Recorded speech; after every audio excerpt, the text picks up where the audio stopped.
सेविका या आंगनबाड़ी केंद्र संचालित है। आंगनबाड़ी केंद्र जो है वो बच्चों के अलावा किन किन लोगों को सुविधाएं प्राप्त कर सकते हैं उनसे।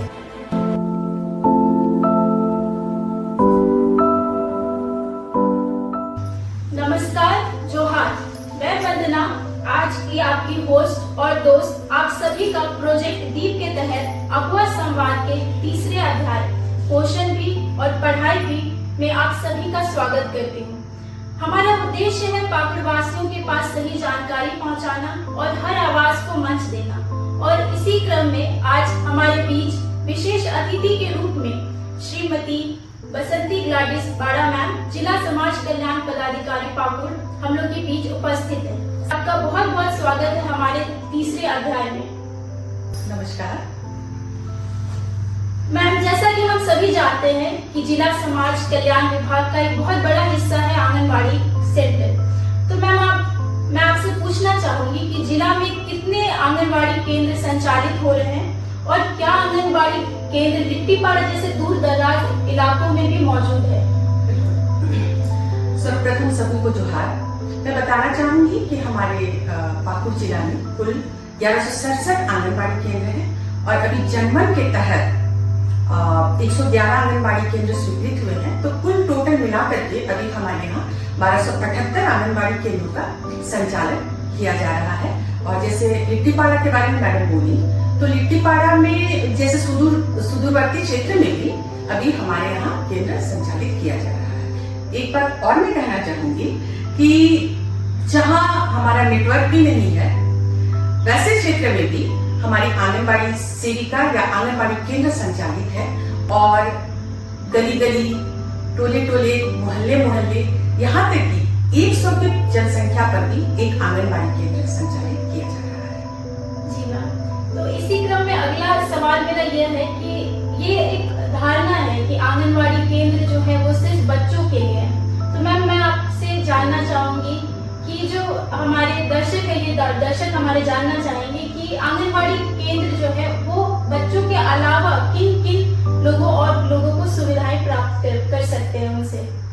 जी वंदना जी, मैं दर्शकों को बताना चाहूंगी कि जैसा माना जाता है कि आंगनबाड़ी केंद्र एक खिचड़ी परोस स्कूल है जहां पर 3 से 6 वर्ष के बच्चों को सिर्फ और सिर्फ खिचड़ी दिया जाता है। पर यहाँ मैं क्लियर करना चाहती हूँ कि हमारे आंगनबाड़ी केंद्रों में सिर्फ 3 से 6 वर्ष के लाभार्थी ही नहीं, हमारी गर्भवती माताएं, धात्री माताएं, 6 माह से 3 वर्ष के बच्चे और 3 वर्ष से 6 वर्ष के बच्चे आंगनबाड़ियों को आंगनबाड़ी केंद्रों का लाभ दिया जाता है। साथ ही साथ हम आंगनबाड़ी केंद्रों में 6 तरह की सेवाएं देते हैं जिसमें हमारे सभी लाभार्थी इसमें सम्मिलित हो जाते हैं। जैसा कि नाम से विदित है, बाल विकास कार्यालय या बाल विकास परियोजना, तो यहाँ मुख्य कार्य तो बच्चों से ही रिलेटेड है, लेकिन अन्य जो भी कार्य है जैसे महिलाएं हो गई, बच्चियां हो गई, किशोरियां हो गई, तो मेनता हमारा बच्चों और महिलाओं से रिलेटेड जितने भी सरकार के योजनाएं संचालित हो रही हैं वो हमारे आंगनबाड़ी केंद्र के माध्यम से, हमारे बाल विकास परियोजना के माध्यम से किए जा रहे हैं। साथ ही साथ मैं ये भी बताना चाहूंगी कि हमारे आंगनबाड़ी केंद्रों में 6 तरह की सेवाएं दी जाती है, जैसे कि शाला पूर्व शिक्षा। ये शाला पूर्व शिक्षा जैसे नाम से विदित है कि स्कूल जाने से पहले की शिक्षा, और इसमें जैसे स्कूल में पढ़ाया जाता है ABCD, क ख ग घ 1 2 3 4 से शुरुआत होती है। मैं आप लोगों को ये बता देना चाहती हूँ या क्लियर कर देना चाहती हूँ कि यहाँ पर डायरेक्ट बच्चों को नहीं पढ़ाना है। खेल खेल के माध्यम से, राइम्स से, अक्षर ज्ञान, रंग ज्ञान और अंक गणित का ज्ञान, ये सब कराया जाता है। ये हमारा शाला पूर्व शिक्षा है। उसके बाद मैं बात करूंगी पूरक पोषाहार की।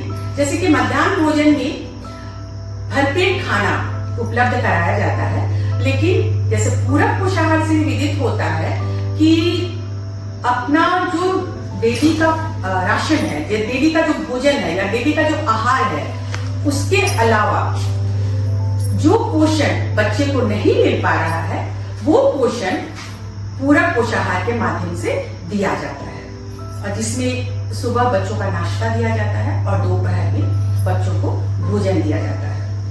और इसका थर्ड जो सेवा है वो है टीकाकरण। टीकाकरण ये हमारे सभी आंगनबाड़ी केंद्रों में एक निर्धारित तिथि है, बृहस्पतिवार या शनिवार, उसमें महीने में एक दिन टीकाकरण का कार्य किया जाता है, जिसे हम लोग शॉर्ट फॉर्म में VHSND भी बोलते हैं। और उसमें सभी बच्चों का, गर्भवती महिलाओं का और धात्री माताओं का टीकाकरण का कार्य किया जाता है। साथ ही साथ चौथा अगर हम सेवाएं के बारे में बात करें तो ये है स्वास्थ्य जांच।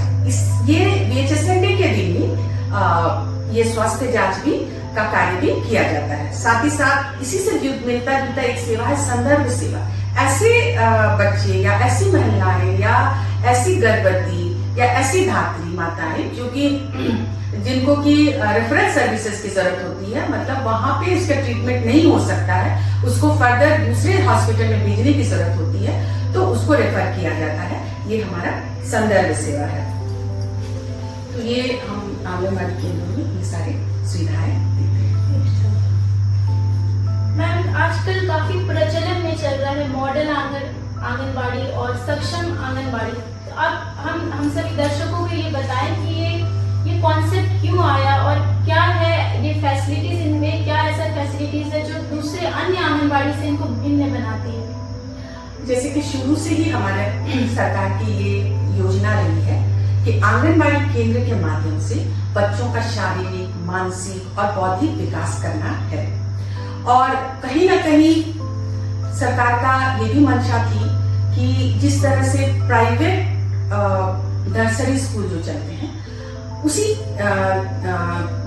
ढांचा में, उसी ये पे आधार पे ये हमारे आंगनबाड़ी केंद्रों का भी संचालन हो, जिसके लिए अभी जो सक्षम आंगनबाड़ी केंद्र का कॉन्सेप्ट आया है, जिसमें सरकार इसमें उसके इंफ्रास्ट्रक्चर को सुदृढ़ीकरण करने का कार्य कर रही है। साथ ही साथ वहाँ पे जो भी सक्षम आंगनबाड़ी केंद्र का चयन जो किया गया है, इसमें वहाँ पे बच्चों को पढ़ाने के लिए ऑडियो वीडियो का इस्तेमाल किया जाएगा। साथ ही अन्य तरह की उपस्कर रहेंगे, टॉयज रहेंगे, खिलौने रहेंगे। साथ ही साथ हमारे जो आंगनबाड़ी सेंटर है वहाँ पे पकाने के लिए रसोई होगी, उसको पोषाहार को रखने के लिए या खान पान की सामग्री को रखने के लिए स्टोर रूम होगा, समुचित बर्तन की व्यवस्था की जाएगी। साथ ही साथ वहाँ के साफ सफाई और उसको अच्छे से रखने के लिए भी जो सुविधा दी जाएगी। साथ ही साथ वहाँ पर LED टीवी का भी अधिष्ठापन किया जाएगा। और साथ में वो जो वर्षा का पानी को स्टोर करने के लिए जो जल संचयन प्रणाली का भी अधिष्ठापन वहाँ पे किया जाएगा। और इसके लिए हम लोग कुछ मॉडल्स भी तैयार कर रहे हैं। और साथ ही साथ जैसे आंगनबाड़ी केंद्र में बहुत सारी चीजें की जरूरत होती है, जैसे बच्चों का टेबल हो गया, चटाई हो गया, दरी हो गया, वजन मशीन हो गया, RO हो गया, और ECC कार्य करने के लिए पठन पाठन की सामग्री हो गई, ये सब चीजें वहाँ पे दी जाएगी। साथ ही साथ वहाँ पे जो आंगनबाड़ी सेंटर है उसके दीवार में बच्चों का हाथ में पहुंचने तक जो दीवार है वहां तक उसको काले रंग से या सफेद रंग से या ग्रे कलर से उसको पेंट कर दिया जाएगा, ताकि वहां पर वो लोग उस दीवार पे कुछ भी लिख सकते हैं, जो कि हम लोग ब्लैक बोर्ड जो बोलते हैं उसका उस तरह से उसको यूज किया जाएगा। साथ ही साथ उसमें रैंप भी होंगे और सीलन नहीं हो उसके लिए छत की मरम्मत की व्यवस्था भी की जाएगी। साथ ही साथ ऐसे आंगनबाड़ी केंद्रों में पोषण वाटिका का भी निर्माण किया जाएगा, जिसमें पालक, मेथी, चौलाई, ब्राह्मी और भथुआ ये सब मेडिसिनल पौधा जो है वो भी लगाया जाएगा। साथ में फलदार वृक्ष भी लगाए जाएंगे। तो इस तरह से ये हमारा जो सक्षम आंगनबाड़ी केंद्र है वो दूसरे आंगनबाड़ी केंद्रों से भिन्न होगा। मैम, एक कहावत है कि शादी आज है तो कोहड़ा अभी रोक कर क्या फायदा। तो इसी क्रम में हम जब बात करते हैं एक बच्चे की, तो बच्चा जो युवा अवस्था में जाते जाते जो शारीरिक और मानसिक रूप से वह विकसित हो, इसके लिए बचपन से ही जिला समाज कल्याण विभाग द्वारा और जिला प्रशासन द्वारा इसके लिए क्या क्या प्रयास किए जा रहे हैं? अच्छा, मतलब बहुत अच्छा प्रश्न था वंदना जी। मैं ये बताना भी चाह रही थी क्योंकि हमारा आंगनबाड़ी सेंटर जो है पूरी तरह से पोषण पर ही रिलेटेड है। तो यहाँ पर मैं बताना चाहूँगी कि हमारा जो समाज है या पोषण की बात करें तो एक शिशु को हम लोग उस समय से उसकी देखरेख करना शुरू करते हैं जब वो माँ के कोक्स में आता है, और वहीं से एक हम लोगों का कॉन्सेप्ट है 1000 डेज। ये कॉन्सेप्ट चालू है जिसमें माँ के गर्भ के 9 महीने प्लस बच्चों का 2 साल, ये इसको सारा अगर हम लोग मिला करके देखें तो ये 1000 डेज है। इसी 1000 डेज में बच्चों का बहुत अच्छे से देखभाल करने की जरूरत है, और अगर ये 1000 डेज बच्चे के पोषण पे अच्छे से ध्यान दिया जाए तो बच्चा कम बीमार पड़ेगा, उसका पोषण अच्छे से होगा। और साथ ही साथ मैं एक चीज बताना चाहूंगी कि बच्चे का विकास, बौद्धिक विकास जो होता है, ये 2 साल तक पूरी तरह से हो जाता है, और ये इस बौद्धिक विकास के लिए एक पोषण की बहुत जरूरत होती है, क्योंकि ये 2 वर्ष में बच्चे का बौद्धिक विकास होना निश्चित है। और इस समय में अगर पोषण में कहीं कमी होती है तो बच्चा बड़े होकर के उसका जो बौद्धिक क्षमता है वो दूसरों से कम होगा। जैसे कि हम लोग बोलते हैं कि बचपन में बच्चा बहुत तेज था, लेकिन बड़ा होकर के पता नहीं क्या हो गया कि अब थोड़ा सा फेलियर हो रहा है या थोड़ा सा कमजोर हो गया है। तो ये 2 वर्ष में कहीं ना कहीं उसके पोषण में कमी आती है, जिसके चलते उसके बौद्धिक क्षमता में भी कमी आ जाती है। इसलिए बहुत जरूरी है कि ये 1000 डेज बच्चे के पालन पोषण या उसका भरण पोषण या हर चीज पे देखिएगा पोषण वर्ड आता ही है, तो ये पोषण होना बहुत जरूरी है।